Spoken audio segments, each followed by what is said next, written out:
제가 모르는 게 너무 많았어요. 진짜 너희가 엄마 없어 봤냐고. 근데 확실히 재밌는 건 남편 뒷담화긴 하다.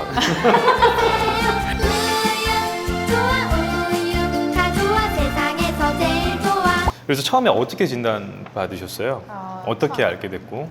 저는 그러니까 제가 한 40살 이후로는 어머니께서 뭐 갑상선이든 자궁이든 유방이든 계속 검사를 하라 그래서 정기 검진을 꾸준히 했었어요. 1년에 한 번씩 엑스레이까지도 찍고 다 했었는데 2018년 겨울까지도 아무런 뭐 문제가 있다는 얘기를 못 들었었거든요. 근데 2019년에 제가 이제 일을 하는데 굉장히 어깨가 너무 아픈 거예요. 정말 곰 한 3마리는 10마리? 10마리 막 이렇게 얹어 있는 것 같아서 동네 마사지 숍을 갔거든요. 마사지를 하는데 마사지사가 어깨를 마사지를 하잖아요. 보통 풀잖아요. 근데 가슴을 막 마사지를 하시는 거예요. 이제 그분 설명은 어깨가 이렇게 사무직들은 굉장히 많이 말려 있잖아요. 그래서 이제 가슴 근육도 많이 뭉쳐 있는 경우가 많대요. 가슴을 마사지 해주면 훨씬 더 나아진다라고 하면서 이제 하시다가 갑자기 혹이 잡히네요. 그러신 그분이 거예요. 큰일 하셨네. 네. 이전에 자기가 젊었을 때 혹을 제거하신 분이었어요. 그래가지고 2cm 정도 된다고 말씀을 하신 거예요. 그분이 딱 잡아보더니 정확하게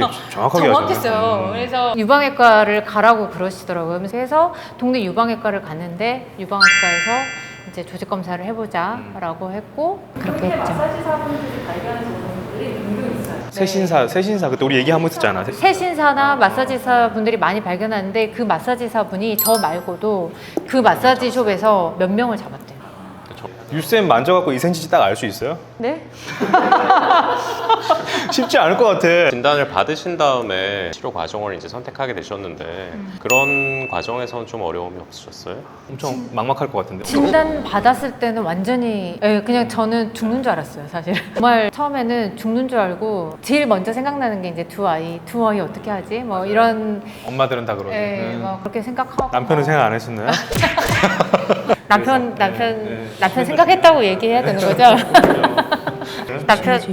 남편도 생각했습니다. 네. 근데 뭐 막막했는데 그날 제가 이제 기자 생활하면서 좀 습관이긴 한데 기자들은 2년마다 이렇게 부서를 옮기면서 항상 뭔가 던져지거든요. 낯선 상황에. 암이라는 상황도 저한테는 너무나 낯선 거예요. 보통 해왔던 습관은 어떤 출입처를 옮기면 그 출입처와 관련된 책들을 이제 보통 서치하고 읽는 건데 그날 저녁에 이제 진단 암이다라는 얘기를 듣고 와서 울고 와서 이렇게 집에 앉아있는데 도저히 가만히 앉아있지를 못하겠는 거예요. 서점으로 달려가서 이 암과 관련된 책들을 유방암 관련된 책들 사서 읽으면서 조금 제정신을 차렸죠. 어떻게 해야 될까? 네, 내가 어떻게 해야 될까. 제가 책을 쓰게 된 계기도 그때 이제 처음 진단 받았을 때 가장 큰 도움을 받았던 게 선배 암 환우분들이 쓴 책 그런 것들이 굉장히 큰 도움이 돼서 저도 저의 어떤 경험들을 좀 기록을 해두면 다음에 진단 받으시는 분들한테 좀 도움이 될 것 같아가지고 쓰게 됐죠. 병원을 선택을 하셨잖아요. 선택을 하고 뭐 바로 또 막 진료가 안 되잖아요. 그것도 그러니까 항상 뭐가 다 오래 걸려.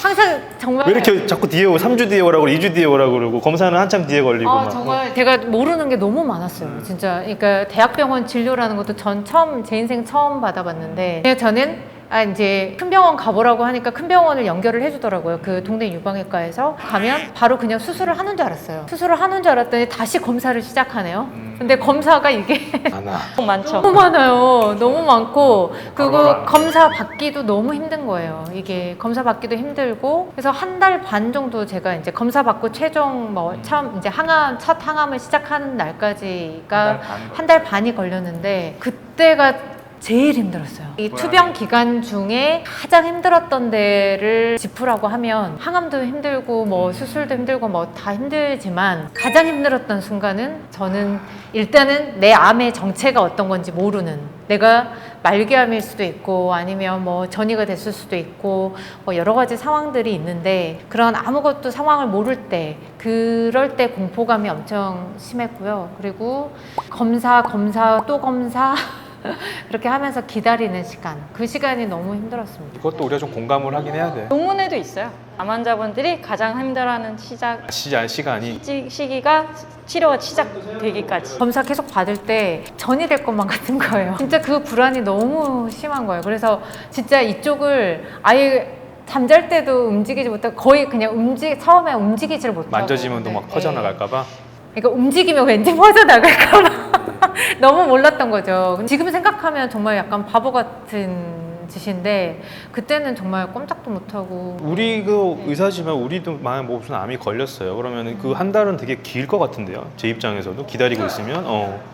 임상 연구를 통해서 사실은 맘마 프린터 검사를 하고 하시게 됐잖아요. 그럼 임상 연구를 들으실 때에 왜 참여를 하게 된 이유가 있을 것 같아요. 그러니까 제가 약간 성향이 뭔가 제가 연구를 참여하면 더 유방암과 관련된 연구들이 더 발전해서 더 성과가 날 수 있잖아요. 공익적인 부분을 생각해 주시는 거구나. 제가 처음에 진단 받았을 때 처음에 그 도움 받았던 선배가 있는데 그 선배의 와이프가 그러니까 허투 양성이었는데 그때 표적 치료제가 없을 때였대요. 임상 연구를 나오면서 허세틴이 처음에 나왔을 때 이거에 참여하겠냐라고 해서 참여를 했는데 굉장히 이제 효과가 좋아서 덕을 보셨다라는 얘기를 들었고, 그리고 맘마 프린트는 굉장히 또 고가잖아요. 고가인데 뭐 제가 참여하면 또 혜택을 받을 수도 있는 거고 여러 가지 면에서 좀 참여를 하는 게 낫겠다. 너무 감사한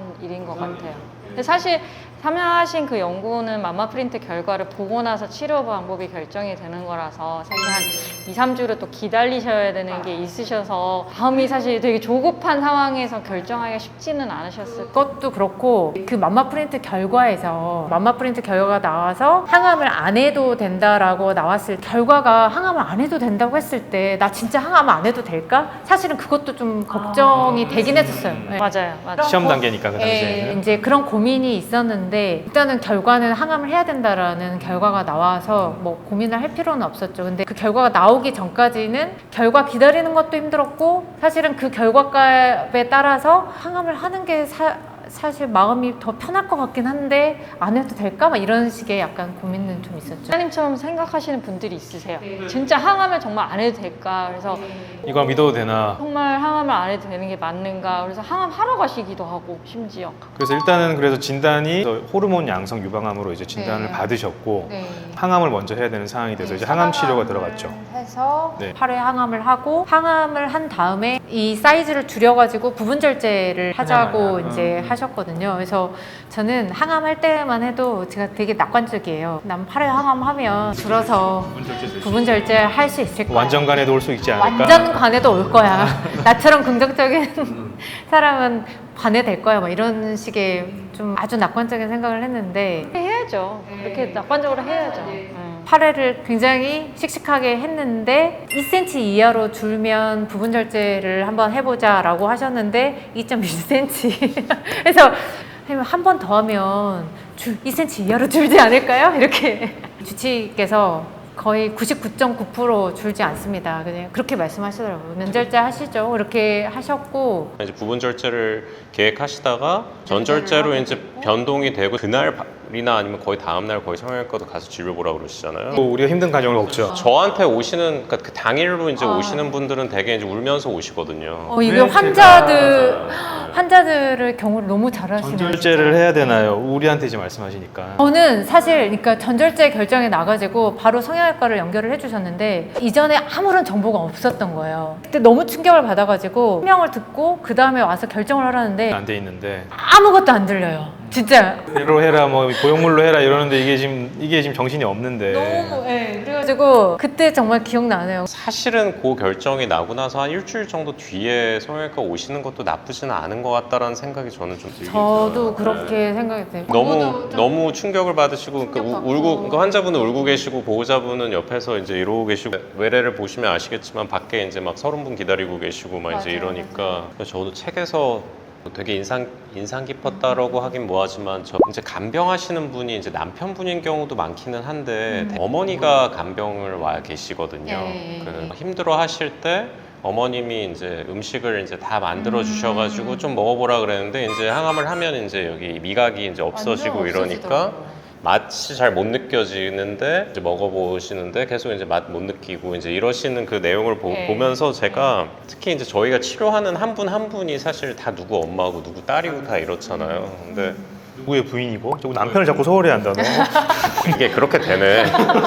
그래서 어쨌든 근데 그러니까 참그 어머니 사랑 막 이런 거가 네. 저도 굉장히 이렇게 좀 깊게 맞아요. 느껴지더라고요. 네, 그래서 저도 친정엄마가 그렇게 옆에서 제대로 이렇게 음식을 해주시고 제가 음식 못 먹을 때 내가 암 환자들 봤더니 다 못 먹어서 죽더라. 암 때문에 죽은 게 아니라 내 주변에 암 환자들 보니까 안 먹어서 죽더라 막 이러면서 그렇게 말씀하셔가지고 뭐 무슨 일이 있어도 막 먹으려고 애를 쓰고 막 그렇게 했는데 책에서 느껴졌어요. 네, 어머니의 사랑이. 정말. 내용을 좀 넘어가면 이제 자녀분들이 계시잖아요. 자녀분이 이걸 받아들이는 것과 이제 그 기자님께서 자녀분에게 대하는 그런 것들이 좀 많이 그 투병을 하기 전과 후가 좀 많이 변화가 있나요? 아이가 같이 함께 자라더라고요. 아이가 네.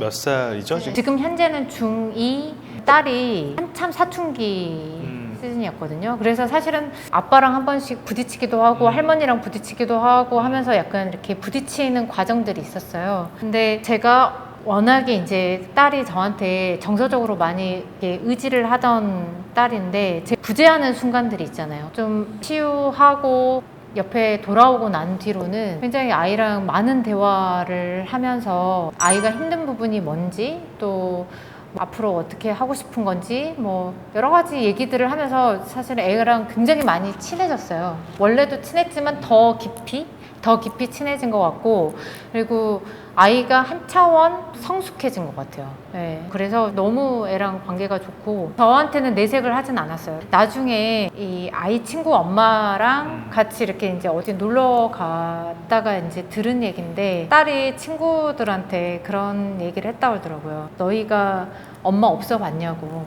엄마 없어 봤어? 그러면서 엄마를 왜 이렇게 좋아하냐 뭐 이런 질문을 했었던 것 같아요. 친구들이 워낙 이제 딸이 굉장히 제가 자기 옆에 있다라는 사실만으로도 너무 기뻐하거든요. 사실 중1이가 그렇게 하기는 대한민국 사회에서 쉽지 않죠. 중2면 중2병에 걸린다라고 하고 막 이렇게 하는데 저희 딸 지금도 막 이렇게 막 저한테 와서 막 뽀뽀하고 막 이러거든요. 오히려 되게 전화위복이고 되게 비 온 뒤 땅이 굳듯이 그렇게 그런 거네. 엄마가 없을 수도 있다는 그 한 번의 그 경험이 그러니까 그 따님 입장에서도 엄마의 인생이 끝장난 줄 알았는데 엄마의 인생은 계속되는 거잖아요. 네, 지금. 맞아요. 아들은요? 아들은 좀 다른 것 같아요. 아들과 남편, 그러니까- 그 남편분 계속 얘기가 나오는데 남편분이 오면 저는 남편분한테 항상 얘기합니다. 어떻게? 잘해야 된다고. 네. 남편분이 잘해야 된다는 얘기를 이제 입원하시면 그때 해요. 네. 수술하고 난 다음에 이제 운동해도 돼요라는 얘기를 안 하시고 청소 빨래 언제부터 해도 되냐는 얘기를 저한테 많잖아요. 맞아, 많아요. 많죠. 청소를 언제부터 할 수 있냐 이런 얘기를 하시면 제가 이제 청소는 똑같은 동일 동작을 반복해야 되는 거니까 사실 그렇게 좋은 동작들이 아니거든요. 청소라는 게. 남편이 하셔야 된다고. 그렇게 얘기하면 이제 근데 남편 반드시 데리고 가라고 해야 되겠네요. 진짜 남편들이 이제 처음 항암할 때는 힘들어 하니까 좀 도와주고 뭐 수술하고 나서도 도와주는 척하고 점점 이제 뒤로 갈수록 그러면서 다시 예전으로 돌아가는 케이스들이 굉장히 많고 그런 과정에 있는데도 항암하고 뭐 수술하는 과정에 있는데도 전혀 집안일을 안 한다거나 이런 남편들도 있거든요. 이렇게 의사분들이 좀 얘기를 해주면 남자지만 꼭 우리가 해진 갔을 때 뭐 커뮤니케이션을 꼭 해야 되는 건 아니지만 전혀 관심 없이 이제 뒤돌아서 누워 계시는 남편분들도 간혹 계시잖아요. 그러면은 저러시면 안 되는데 이런 생각이 들기는 하지. 예. 실제로 기사가 난 적이 있어요. 유방암 수술하고 나서 이혼율이 높아진다. 아, 진짜로? 그럴 수 있어요. 왜 그러냐면 나에 대한 진심이 보인 거구나. 그럼요. 그러니까 이 암이라는 상황이면 거의 내가 죽음 직전까지 간 상황이잖아요. 가장 힘든 시기에 우리 남편이 나한테 어떤 태도를 보이느냐는 앞으로 살지 말지를 결정하는 그런 거죠. 데리고 살 이유가 없는 거죠. 네, 계속 살 이유가 없죠. 이런 식으로 날 대할 거면 뭐하러 같이 살아 이렇게 되는 거죠. 뭐 데리고 산다면 같이 사는데 같이 살 필요가 없어진 거죠. 네. 아니, 근데 저희 남편이 제가 암 진단 받고 펑펑 울 줄 알았어요. 펑펑 울 줄 알았거든요. 근데 남편이 울지를 않는 거예요. 아, 이상하다. 막 이렇게 이제 속으로 생각을 하고 있던 차에 근데 확실히 재밌는 건 남편 뒷담화긴 하다. 그런데 참고 하다가 말하게 됐어요. 아니 근데 내가 암 진단 받았는데 어떻게 당신 한 번도 울지 않을 수가 있어? 대답이 뭐죠? 어떻게 그럴 수 있지? 이렇게 얘기를 했는데 그때 그러니까 대화를 해야 되는 이유를 알았어요. 제가 당신이 힘들어하고 이렇게 하는데 나마저도 막 감정적으로 내가 울고 막 하면 우리 가정은 어떻게 되냐, 흔들린다 그러면서 당신 안 보는 데서 많이 울었어 이렇게 얘기를 하는 거예요. 내가 당신 앞에서 눈물을 보이면 당신이 더 힘들까 봐 내가 안 울었다라고 하면서 갑자기 막 이렇게 눈물을 보여주는 한 그런 장면이 있었는데, 예, 이런 일들을 계기로 해서 서로를 좀 알아가는 과정이긴 한 것 같아요. 별거 아닌 것처럼 상대방이 대하면은 본인도 약간 별거 아닌 것처럼 느낄 수 있을 거니까 그걸 큰일로 생각하면은 이제 더 큰일이 되니까. 근데 그것도 제가 이제 그 다른 환우분들하고 얘기를 하다 보면 그게 다 사람마다 다르더라고요. 저는 같이 울어주는 남편이 좋은데 또 어떤 환우분들은 남편이 자기보다 더 막 대성통곡하면서 막 너무 걱정하고 너무 맞아요. 힘들어하니까 남편들도 힘들어요. 그러니까 와이프가 그 앞에서 티를 못 내겠다는 거예요. 자기가 힘들다는 티를 못 내겠다는 거예요. 그러니까 남편이 너무 힘들어하니까. 그래서 이게 굉장히 사람마다 다 다르고. 이게 우유 TV를 남편분들도 많이 보시거든요. 남편분들도 이제 요 책 제목처럼 끝장난 줄 알았지만 인생은 이제 계속되고, 제가 환자분들한테는 항상 환자분들의 기대 수명을 100년이라고 이제 생각하고, 이제 만약에 50살 환자분이 오시면 이제 50년 건강히 더 살아야 되는데, 이제 그 계속되는 인생 동안 이제 어떻게 행복하게 사실 수 있을지가 굉장히 중요한 시기니까 그 남편분들도 정신 똑바로 차리시고 이제 열심히 버려지지 않게 지금 이제 화이팅 하셔야 됩니다, 이제 남편분. 맞습니다. 기자님 얘기로 가면 제가 이건 또 궁금해요. 그래서 정말 이렇게 열심히 살아오셨고 지금 휴직 기간이잖아요. 네, 휴직. 회복을 잘 하고 이제 돌아갈 시기가 거의 온 걸로 알고 있는데 네. 그럼 돌아가시면 이제 예전처럼 똑같이 될까요? 어떻게 생각하고 계세요? 저도 사실은 걱정이 되긴 해요. 사실 생각하고 싶지가 않아요. 지금 현재는 제가 어디서 일할지 이런 거는 제 마음대로 또 결정할 수 있는 게 아니고 제가 결정할 수 있는 건 아니기 때문에 일단 회사에 돌아가서 그때 상황에 맞춰서. 저는 감히 말씀을 환자분들한테 제가 드릴 경우가 있는데 너무 달라지려고 하시니까 한우분들이 수술 전후 아니면 치료 전후가 내가 이제 암 환자니까 뭐 이런 거를 이제 딱 프레임을 씌우고 너무 달라지시려고 하는 분들이 많아서 제가 그런 분들을 보면 그냥 예전처럼 똑같이 지내시면 안 돼요. 내가 좀 그런 걸 잊어먹고. 저도 그래요. 왜냐면 좀 일하시던 분이 일을 안 하면 시간이 많아지면서 약간 생각이 많아지고 부정적으로 가시는 분들도 있거든요. 막 걱정도 많아지고 생각할 시간을 약간 안 주고 그냥 삶이 흘러가는 대로 가도록 해서 잠도 좀 더 잘 잘 수 있고 좀 더 바빠지고 이러면은 기자님이 아까 쉬는 시간에 얘기할 때 쉬는 게 더 좋다 하셔가지고 그럼 어쩔 수 없네. 얘기 나가면 안 되는데. 쉬는 거 싫은 사람이 어딨어. 그렇긴 한데. 말씀하신 거는 맞는 말인 것 같아요. 막 갑자기 급격하게 막 엄청나게 막 변화를 준다거나 이렇게 하기보다는 그래도 이제 그건 있는 것 같아요. 너무 스트레스를 많이 받는다거나 아니면 아예 잠을 너무 못 자는 그런다거나 뭐 이런 거는 조금, 예를 들면 친구분 중에 회사에 복귀를 했더니 일이 너무 많아서 내 식단 관리든 운동이든 뭐 이렇게 좀 하고 싶은데 전혀 운동할 시간도 없고 예전 생활처럼 이제 돌아가게 돼서 성격을 바꿔볼까? 뭐 이렇게 고민하시는 분들도 있고, 그런 일에 따라서 다른 것 같아요. 사실은 저는 이 책을 읽으면서 의사 입장에서도 너무 좋았고 환우분들이 읽어도 정말 좋을 것 같다 라는 생각을 정말 많이 하면서 책을 읽었는데, 서점에 가서 이제 책을 샀다고 그랬잖아요. 근데 아서 프랭크의 아픈 몸을 살다라는 의료 사회학자가 쓴 책이 있어요. 근데 그 책을 읽고 이 암이라는 게 나한테 위험한 게 아니라 위험한 기회일 수 있구나. 위험하지만 또 다른 기회일 수 있구나. 이런 생각이 들면서 암에 대한 인식이 확 바뀌기 시작했고 이 계기를 어떻게 그러면 나는 삼을까 어떤 기회로 삼을까 이렇게 생각을 하다가 기자 생활 하다 보면 현장에 르포를 하러 현장에 많이 뛰어들어요. 기자가 뛰어든 세상 뭐 이런 식의 약간 그렇게 생각했어요. 나는 어떻게 보면 암 현장에 뛰어든 기자다. 예. 철저한 기자 정신이시네.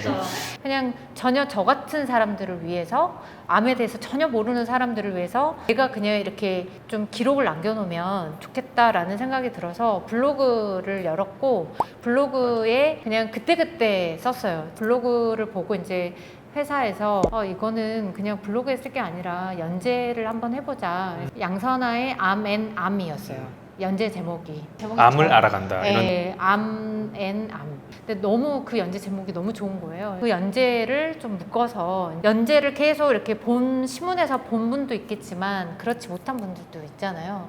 책이라는 형태로 또 나오면 그냥 딱 이렇게 한 번에 이렇게 정보를 습득할 수 있기 때문에 이렇게 책으로 묶어서 내게 된 거죠. 네. 진단 받고 고민하시는 분들 아니면 지금 막 치료에 갖고 있는 그런 환우분들이나 보호자분들이 읽으시면 정말 많은 현실적인 정보들을 많이 얻을 수 있어요. 꿀팁들이 좀 있어요.